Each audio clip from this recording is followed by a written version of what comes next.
ರಾಜ್ಯದ ಮದ್ಯ ಮಾರಾಟದಲ್ಲಿ ಭಾರೀ ಇಳಿಕೆ ಕಂಡುಬಂದಿದೆ. ಅದರಲ್ಲೂ ಬಿಯರ್ ಮಾರಾಟವಂತೂ ಪಾತಾಳಕ್ಕೆ ಕುಸಿತವಾಗಿದೆ. ಈ ಮಧ್ಯೆ ಅಕ್ರಮ ಮದ್ಯ ಮಾರಾಟಕ್ಕೆ ಬ್ರೇಕ್ ಹಾಕುವಂತೆ ಮಹಿಳಾ ಮಣಿಗಳು ಹೋರಾಟಕ್ಕಿಳಿದಿದ್ದಾರೆ.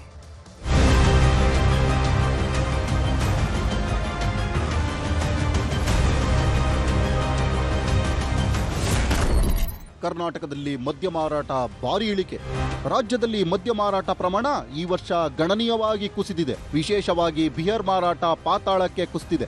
ಅಬಕಾರಿ ಇಲಾಖೆಯ ಅಧಿಕೃತ ಅಂಕಿಅಂಶಗಳ ಪ್ರಕಾರ 2024ರಲ್ಲಿ 278.79 ಲಕ್ಷ ಬಾಕ್ಸ್ ಬಿಯರ್ ಮಾರಾಟವಾಗಿದ್ರೆ 2025ರಲ್ಲಿ ಕೇವಲ 227.62 ಲಕ್ಷ ಬಾಕ್ಸ್ಗಳಷ್ಟೇ ಮಾರಾಟವಾಗಿವೆ. ಈ ಮೂಲಕ ಬರೋಬ್ಬರಿ 51.17 ಲಕ್ಷ ಬಾಕ್ಸ್ಗಳಷ್ಟು ಮಾರಾಟ ಕುಸಿತವಾಗಿದೆ. ಕೇವಲ ಬಿಯರ್ ಮಾರಾಟವಷ್ಟೇ ಅಲ್ಲ, ವಿಸ್ಕಿ, ಬ್ರಾಂದಿ, ರಮ್, ಜಿನ್ ಸೇರಿದಂತೆ ಎಲ್ಲ ಐಎಂಎಲ್ ಮದ್ಯದ ಮಾರಾಟವೂ ಇಳಿಕೆ ಕಂಡಿದೆ. 2024ರ ಏಪ್ರಿಲ್ ಅಕ್ಟೋಬರ್ ಅವಧಿಯಲ್ಲಿ 407.40 ಲಕ್ಷ ಬಾಕ್ಸ್ ಸೇಲ್ ಆಗಿದ್ರೆ 2025ರಲ್ಲಿ 403.04 ಲಕ್ಷ ಬಾಕ್ಸ್ಗಳಿಗೆ ಇಳಿದಿದೆ. ಅದಲ್ಲದೆ ಕಳೆದ 3 ವರ್ಷಗಳಿಂದ ನಿರಂತರವಾಗಿ ಇಳಿಕೆ ಕಾಣುತ್ತಿದೆ.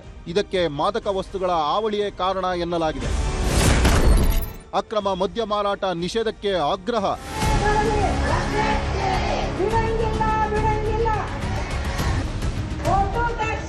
ಮದ್ಯ ಮಾರಾಟ ಇಳಿಕೆ ಮಧ್ಯೆ 10,000ಕ್ಕೂ ಹೆಚ್ಚು ಮಹಿಳೆಯರು ಹೋರಾಟಕ್ಕಿಳಿದಿದ್ದಾರೆ. ಅಕ್ರಮ ಮದ್ಯ ಮಾರಾಟ ನಿಷೇಧಿಸಬೇಕು ಅಂತ ನಿಷೇಧ ಆಂದೋಲನ ಸಂಘಟನೆ ಫ್ರೀಡಂ ಪಾರ್ಕ್ನಲ್ಲಿ ಹೋರಾಟ ಮಾಡಿದೆ. ತಮ್ಮ ಬೇಡಿಕೆ ಈಡೇರಿಸುವಂತೆ ಸರ್ಕಾರಕ್ಕೆ ಒತ್ತಾಯಿಸಿದ್ದಾರೆ. ಅರ್ಥ ಮಾಡ್ಕೊಂಡಾರು ಸರ್ಕಾರ ಅಂತ ಬೇಗ ಬಂದು ಅವರ ಮನವಿಗೆ ಸ್ಪಂದಿಸಿದ್ರೆ ಒಳ್ಳೆಯದು. ನಮ್ದೇನು ಬಹಳ ಕಷ್ಟದ ಬೇಡಿಕೆ. ಅಕ್ರಮ ಮದ್ಯ ಮಾರಾಟ ಅನ್ನೋದೇ ಕಾನೂನಿನ ಉಲ್ಲಂಘನೆ, ಅದೇನು ಕಾನೂನಿನ ಪೂರಕ ಅಲ್ಲ. ಅದನ್ನು ಅವರ ಕರ್ತವ್ಯ ಇತ್ತು.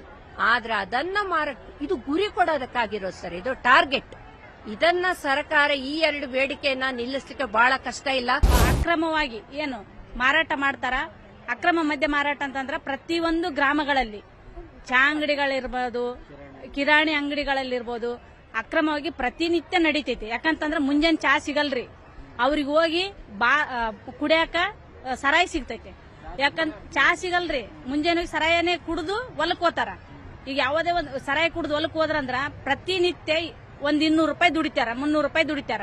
ಆ ದುಡ್ದದ್ರಲ್ಲೇ 300-400 ಅಲ್ಲೇ ಖರ್ಚು ಮಾಡಿಬಿಟ್ರಂದ್ರ ಕುಟುಂಬ ನಡೆಯೋದು ಹೆಂಗ? ಅಕ್ರಮ ಮದ್ಯ ಮಾರಾಟ ನಿಷೇಧಿಸುವಂತೆ ಸಂಯುಕ್ತ ರೈತ ಹೋರಾಟ ಸಮಿತಿ ಸಿಎಂಗೆ ಮನವಿ ಮಾಡಿದೆ. ಬಡಗಲಪುರ ನಾಗೇಂದ್ರ ನೇತೃತ್ವದಲ್ಲಿ ಶಕ್ತಿ ಭವನದಲ್ಲಿ ಮನವಿ ಸಲ್ಲಿಸಿದ್ದಾರೆ. ಒಟ್ಟಾರೆ ಅಕ್ರಮ ಮದ್ಯ ಮಾರಾಟಕ್ಕೆ ಬ್ರೇಕ್ ಹಾಕುವಂತೆ ಒತ್ತಡ ಹೆಚ್ಚಾಗಿದ್ದು ಸರ್ಕಾರ ಏನ್ ಕ್ರಮ ಕೈಗೊಳ್ಳುತ್ತೋ ಕಾದು ನೋಡಬೇಕಿದೆ. ಶರಣು ಹಂಪಿ, ನ್ಯೂಸ್ 18 ಬೆಂಗಳೂರು.